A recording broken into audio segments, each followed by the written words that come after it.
ఇటీవల కేంద్ర ప్రభుత్వం దేశంలో అత్యున్నతమైనటువంటి పురస్కారం పద్మశ్రీ. ఆ యొక్క పద్మశ్రీ పురస్కారంతో నరేంద్ర మోడీ గారి నాయకత్వంలోని కేంద్ర ప్రభుత్వము ఒక సామాజిక ఉద్యమ కార్యకర్తగా, నాయకుడిగా అలుపెరగని పోరాటం చేసినటువంటి మందకృష్ణ గారికి ఈ పద్మశ్రీ పురస్కారం ఇవ్వాలని నిర్ణయం తీసుకోవడము, భారత రాష్ట్రపతి శ్రీమతి ద్రౌపది ముర్ము గారి చేతుల మీదుగా మన మందకృష్ణ గారికి పద్మశ్రీ పురస్కారం అందించడము. ఈ సందర్భంగా కాంతారావు గారు, అదేవిధంగా మిత్రుడు మిట్టపల్లి సురేందర్ గారు కార్యక్రమాన్ని ఏర్పాటు చేసుకుంటామన్నా. ఇంత పెద్ద పురస్కారం మన మందకృష్ణకు వచ్చింది కాబట్టి అందరం ఒకసారి కలుద్దామంటే అందరము సంతోషం వ్యక్తం చేయడం జరిగింది. అటువంటి ఈ కార్యక్రమానికి పెద్దలు, స్థానిక పార్లమెంట్ సభ్యులు, మాజీ మంత్రివర్యులు ఈటెల రాజేందర్ గారు, అదేవిధంగా మరి వేదిక మీద ఉన్నటువంటి ఇతర అనేక మంది, మిట్టపల్లి సురేందర్ గారు, చాలా మంది, శ్రీనివాస్ గారు, రాంబాబు గారు, శ్రావణ్ కుమార్ గారు, ఇంకా అనేక మంది, మన యొక్క గోవింద్ నరేష్ గారు, సత్యనారాయణ గారు, ఎర్ర సత్యనారాయణ గారు, రౌస్ గారు, మల్లికార్జున్ గారు, ఇంకా మురళీధరరావు గారు, ఇంకా అనేక మంది పెద్దలు, క్షమించాలి సమయము చాలా అయింది కాబట్టి అందరి పేర్లు తీసుకోవడం లేదు. చాలా మంది ప్రముఖులు ఈ కార్యక్రమానికి రావడం జరిగింది. అనేక మంది సామాజిక ఉద్యమకారులు, రాజకీయ పార్టీ కార్యకర్తలు కూడా ఈరోజు ఇక్కడ రావడం జరిగింది. ఏదో 30 సంవత్సరాల క్రితము మన తెలుగు నేల మీద తూర్పున ఉదయించినటువంటి ఉద్యమము, ఆ ఉద్యమానికి నేతృత్వం వహించినటువంటి ఉద్యమ సూర్యుడు మందకృష్ణ గారు నేతృత్వంలో ఒక అలుపెరగని పోరాటము అనేక సంవత్సరాల పాటు మరి నిర్వహించిన విషయం మనకు తెలుసు. ఉద్యమం ప్రారంభించినప్పుడు ఒక ఊళ్ళో ప్రారంభమైంది ఉద్యమం. ఆ ఉద్యమము తెలుగు నేలంతా కూడా పాకి సాధించుకున్నటువంటి ఉద్యమ ఫలితాలు సాధించుకున్న తర్వాత మళ్ళీ న్యాయస్థానం కారణంగా మళ్ళీ మొదటికొచ్చింది. ఆ రకంగా మరి ఈ ఉద్యమము ఒక తెలుగు నేల మీదనే కాకుండా అది కన్నడ రాష్ట్రంలో కావచ్చు, మరాఠీ రాష్ట్రంలో కావచ్చు, లేకపోతే ఉత్తరప్రదేశ్లో కావచ్చు, తమిళ ప్రాంతంలో కావచ్చు, అనేక ప్రాంతాలకు కూడా ఇదే ఉద్యమం విస్తరించి మరి ఏ రకంగా ముందుకెళ్ళిందో మనకు తెలుసు. 15 సంవత్సరాలు నేను శాసనసభ్యుడిగా ఉన్నప్పుడు జరిగినటువంటి ప్రతి సమావేశంలో ఈ వర్గీకరణ గురించి అడగకుండా ఏ రోజు కూడా ఏ సమావేశాలు కూడా పోలేదు. అనేక వాయిదా తీర్మానాలు, అనేక సార్లు 0 అవర్లో కూడా ఈ అంశాన్ని ప్రభుత్వం దృష్టికి, ప్రజల దృష్టికి తీసుకొచ్చేటువంటి ప్రయత్నం చేయడం జరిగింది. అనేక ఉద్యమాలలో పాల్గొనడం జరిగింది కృష్ణ గారితో. అది దివ్యాంగుల ఉద్యమం కావచ్చు, గుండె జబ్బులకు సంబంధించినటువంటి, ఇప్పుడే రాజేందర్ గారు చెప్పారు, అది గుండె జబ్బులు ఉన్నటువంటి పిల్లల ఉద్యమంలో కావచ్చు, వర్గీకరణ ఉద్యమంలో కావచ్చు, పెన్షన్ల ఉద్యమంలో కావచ్చు, అనేక ఉద్యమాలలో సముద్రంలో ఒక నీటి చుట్టలాగా నేను కూడా ఈ ఉద్యమంలో కొద్దిగా భాగస్వాములు కావడం జరిగింది. ఆ రకంగా సాగినటువంటి పోరాటము ఆ రోజు డిమాండ్ చేసేటువంటి పరిస్థితి నుంచి సమస్య పరిష్కారం చేసేటువంటి బాధ్యత నా మీద పెట్టినప్పుడు ఎంత ఒత్తిడి ఉంటుందో మీరు అర్థం చేసుకోవచ్చు. అనేక మంది అనేక సార్లు కలిసినప్పుడు ఈ సమస్య పరిష్కారం కావాలని చెప్పినప్పుడు అనేక రోజులు నిద్రలేని రాత్రులు గడిపిన విషయాన్ని మనం చేస్తా ఉన్నాం. ఈ రకంగా మనము అనేక సార్లు చెప్పాను, అన్న సమస్య పరిష్కారం కాకపోతే రాజకీయాల నుంచి బయటకు వెళ్తానని కూడా చెప్పిన. ఆ రకంగా మరి బాధ్యత నా మీద వచ్చినప్పుడు ఒక దేశానికి సంబంధించినటువంటి ప్రభుత్వాన్ని మరి ఒప్పించడమో ఎంత కష్టమో మీకు అందరికీ తెలుసు. కాబట్టి ఎక్కడో ప్రకాశం జిల్లాలో ప్రారంభమైనటువంటి ఉద్యమం అది సుప్రీంకోర్టు వరకు, కేంద్ర కేబినెట్ మీటింగ్లో చర్చించే వరకు, ప్రధానమంత్రి ప్రత్యేకంగా సమావేశం పెట్టి ఆ సమావేశంలో ఈ సమస్య ఏ రకంగా పరిష్కారం కావాలో మరి న్యాయవాదులతో చర్చించి ఏ రకంగా సుప్రీంకోర్టు ముందు కేంద్ర ప్రభుత్వం వైఖరి స్పష్టం చేయాలనేటువంటి నిర్ణయం తీసుకునే వరకు కూడా మరి ఏ రకంగా ఎంత కష్టపడదో అది అందరికీ తెలుసు. చివరకు ఈ యొక్క కృష్ణన్న గారి నేతృత్వంలో ఎంఆర్పిఎస్ సంబంధించినటువంటి కార్యకర్తలు కానీ, దండోరకు సంబంధించినటువంటి కార్యకర్తలు కానీ అలుపెరగని పోరాటం చేసినటువంటి ఫలితం, అనేక మంది ప్రాణత్యాగం చేసినటువంటి ఫలితం మనకు తెలుసు. నా కళ్ళ ముందే గాంధీ భవన్లో ఏ రకంగా ఎంఆర్పిఎస్ కార్యకర్తలు ఆత్మ బలిదానం చేసుకున్నారో మనం చూశాం.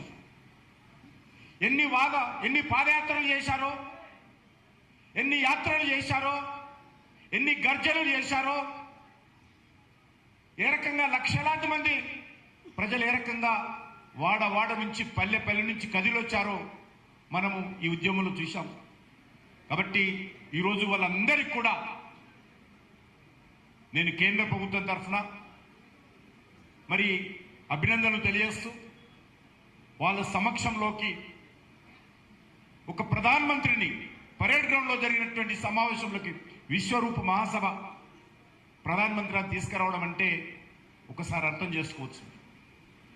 చివరకు ఒప్పించి ప్రధానమంత్రిని తీసుకొచ్చి ఆ సభ చూసిన తర్వాత ప్రధానమంత్రి గారు ఆ రోజు వ్యక్తం చేసినటువంటి ఆవేదన, కృష్ణ, ఈ యొక్క ఎంఆర్పిఎస్ ఉద్యమంలో నేను ఒక కార్యకర్తనని ఈ దేశ ప్రధానమంత్రి చెప్పడం ఏదైతున్నదో, ఈ రోజు నుంచి నీ ఉద్యమంలో నేను కూడా ఒక కార్యకర్తనని ఆయన చెప్పడము, ఆ తర్వాత జరిగినటువంటి సభలో మళ్ళీ భారత హోంమంత్రి అమిత్ షా గారు రావడము నాకు కొంత ధైర్యాన్ని ఇచ్చింది, ఒక విశ్వాసం వచ్చింది. ఏ రకంగా భయపడుతూ 2019 నుంచి మరి ఏ రకంగా ఉండిందో ఆ సమస్య మరి ఏ రకంగా పరిష్కారం కావడానికి ఒక దారి దొరికిందో మనం అందరం చూశాం. కాబట్టి ఈ సందర్భంగా ఒక స్నేహానికి మారుపేరుగా కృష్ణ గారు పరిచయం అయినప్పటి నుంచి కూడా ఒక సోదరుడుగా, ఒక ఆత్మీయుడుగా, నాకు ఏ ఇబ్బంది వచ్చినప్పుడు కూడా అన్నిటికీ నాకు వెన్నంటి నన్ను మరి అండగా నిలబడినటువంటి వ్యక్తి.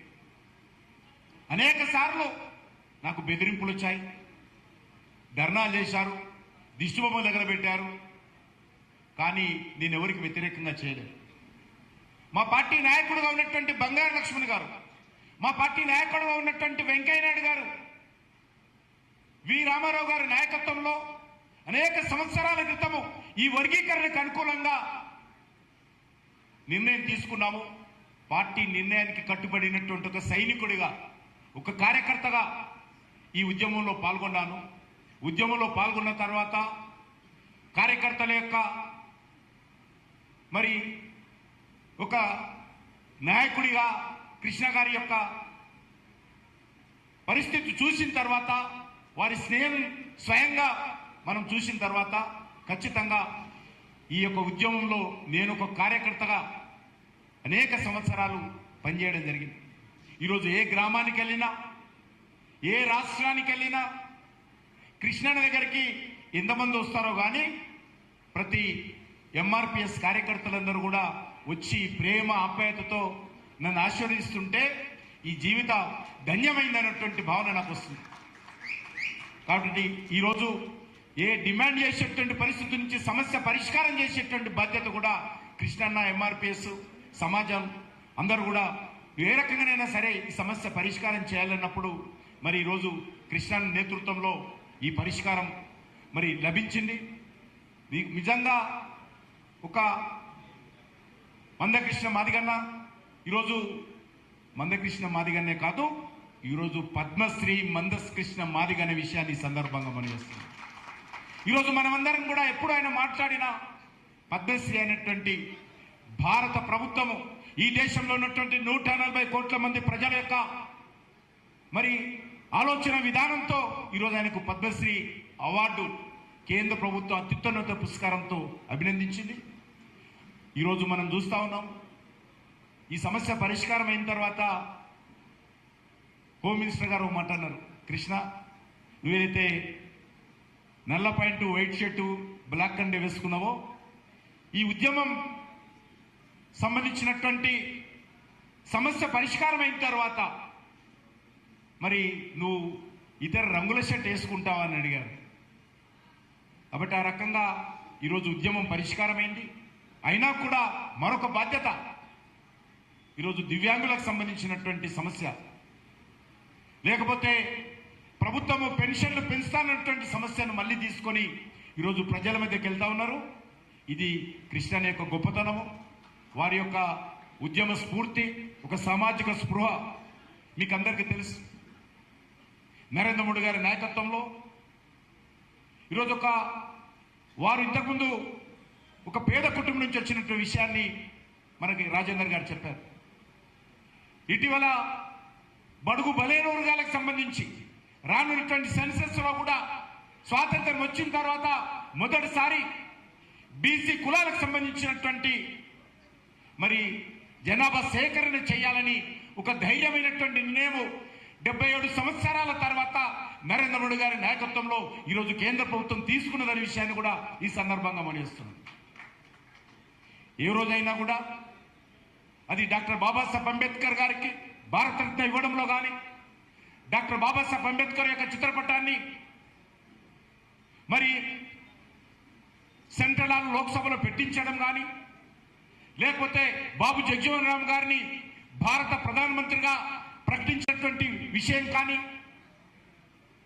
లేకపోతే వర్గీకరణకు అండగా నిలబడినటువంటి విషయంలో కానీ, బడుగు బలైన వర్గాలకి ఈరోజు పేదవాళ్ళందరూ కూడా ప్రతి నెల 5 కేజీల బియ్యం కానీ, ఈ రకంగా సామాజిక స్పృహతో పనిచేస్తున్నటువంటి మరి నరేంద్ర మోడీ గారి నేతృత్వంలో ఉన్నటువంటి సంస్థ, పార్టీ ఈరోజు తప్పకుండా భవిష్యత్తులో కూడా ఇదే స్ఫూర్తితో పనిచేస్తుంది.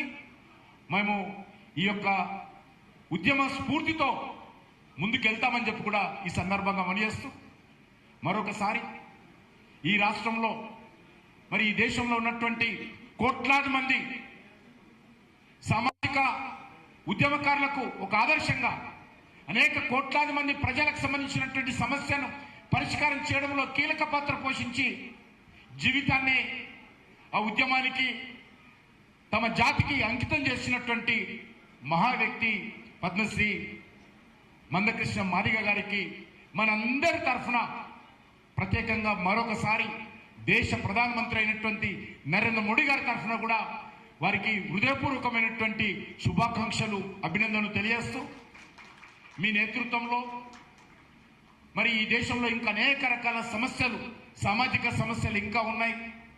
వాటన్నింటి పరిష్కారంలో మీ వంతు పాత్ర ఇంకా కొనసాగించాలని ఈరోజు తెలుగు ప్రజలు వ్యక్తిగతంగా మేమందరం కూడా అనుకుంటున్నామని చెప్పి కోరుకుంటూ, మరి స్నేహానికి ప్రతిరూపంగా ఉన్నటువంటి మందకృష్ణ మాదిగ గారికి మరొకసారి ఈ సందర్భంగా ధన్యవాదాలు తెలియ